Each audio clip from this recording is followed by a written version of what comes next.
The history of credit goes back to 1950. It's a rather new phenomenon. Okay. The good news is all this credit has fueled massive amounts of growth in the economy. But the bad news is it's come at a cost. And I saw it firsthand. You know, like I said, I did credit collections from about 1991 up to about 2002. It comes at a cost. A lot of people have a lot of credit card debt. And the thing about credit card debt and credit itself, and I'm going to deal mostly with credit cards, you know, in this show, although a lot of this is applicable to things like, you know, credit that you may borrow for mortgage or for a business loan and stuff like that. But credit card debt seems to have the most issues, if I can put it that way. So currently, and I've got a few notes here that I took down before I created the show earlier, 470 billion card transactions happen per year. That's on the Earth, the entire planet. 470 billion credit card transactions per year. But to put that in perspective, there are less stars in the Milky Way than there are credit card transactions in a year. The average American has 2 credit cards, which I think is probably a little bit low. I think this data is a few years old now. I've got at least 3 or 4, I think. So 2 sounds a little bit on the low side. There is currently there's 930 billion in credit card debt in the US right now. And let's just put that in perspective. I don't even know if my calculator will go up that high. What's the population of the US right now? Use a damn phone. It's probably easier than typing it out. I can do it with one hand. What's the population of the United States? In 2021. So 331 million. Okay, be quiet. Yeah, this isn't going to work on this calculator. I don't have enough zeros. Anyway, the numbers are astronomical. That is a lot of debt per person. Let's see if I can do it on the Google calculator here.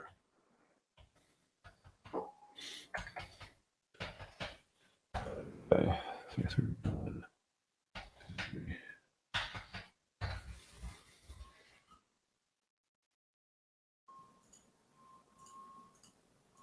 Come on, calculator, work with me.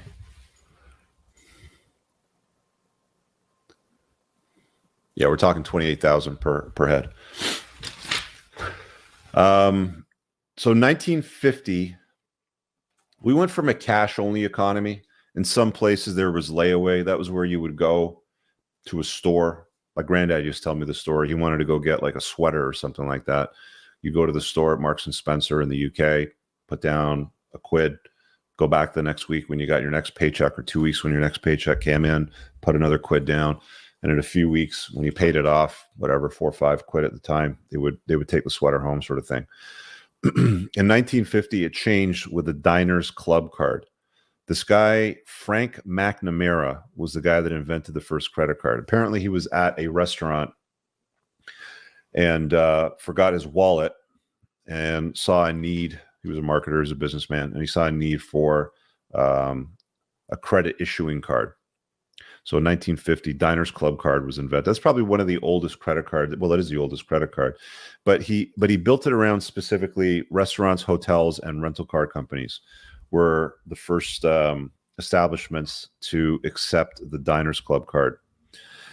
In 1958, so 8 years later, the financial institutions caught wind of this because so many of these Diners Clubs cards were getting moved around. They saw an opportunity to make some money. The average interest rate on a credit card, according to the stats that I pulled, says 16%. That seems a little bit low in my estimation. I think the data is probably stopping around 2020. So we're 2023 right now. Inflation's high. Interest rates are higher. The rate of inflation is rather high as well, too. I would estimate the average interest rate on a credit card today is probably into the 20%. 28.8% is very common on retail store cards here in Canada anyway. So if you go to Walmart, Canadian Tire, Best Buy, Home Depot, any of those major big box store chains, I'll get to all these super chats in a second, by the way. Your interest rate is going to be about 28.8%. When you start going into the higher risk loan areas where the bank won't issue the credit to you in a line of credit, stuff like that, 35, 38%. I think the usury cost of borrowing is still just under 60% in Canada, so 59.9%. Payday loan companies start to push into those types of territories. So I don't trust the 16% that I saw here, because even when I was running my debt business, the average consumer that was struggling with credit card debt had quite a few 28.8% interest credit cards. So some of these digits here that I'm looking at seem a little bit low in my experience. 1958, Bank of America. So at that time, this is interesting, 1 in 5 never paid back the credit card balance that they were issued, right? They started with a small target demographic, and I think it was Fresno, California. Then they went to the entire state, and then they went nationwide. But Bank of America lost 9 million. This is in 1958, by the way, issuing these cards, because 1 in 5 people weren't paying them back. Credit cards make money, by the way, usually with an annual fee and a merchant fee for the transaction. Merchant fees are usually a small percentage. Some of the credit cards, like Amex, for example, tend to have the higher merchant fees, 2, 3, 4, 5% maybe. The other credit cards are usually like 1 and change. Again, it all depends, but that's how they're making their money. They're also making most of their money now off of the interest rates. And something that I found interesting, I was one of those guys that when I was running my credit card debt relief business, I would start going down these different rabbit holes, because there was a lobbying effort that I had to do for 2 years on Bill C-55, I think it was called at the time, around 2011. For those of you that are Canadian, Jagmeet Singh was a critic on it, and I sat across the table from him many, many times. Wasn't impressed with any of the politicians that I dealt with. All a bunch of garbage humans, to be truthfully and honest at the end of the day. But I did a lot when it came to infusing myself in the very fabric and the veins of credit issuing practices. They're predatory in my estimation.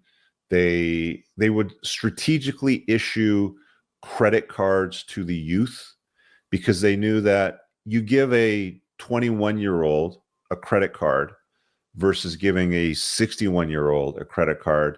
The 21-year-old is probably going to be more irresponsible with it, because we don't love delayed gratification anymore. We like instant gratification. And because the interest rates are so high, they can have that 21-year-old on the hook for the rest of their life paying interest, versus a 61-year-old, which has a much shorter lifespan. So a lot of the marketing strategies that seem to target more of the youth. This is in the 90s and 2000s, and time after that. This isn't what was happening in 1958. They were legitimately just passing out credit cards because they saw it as a good opportunity to increase profit margins.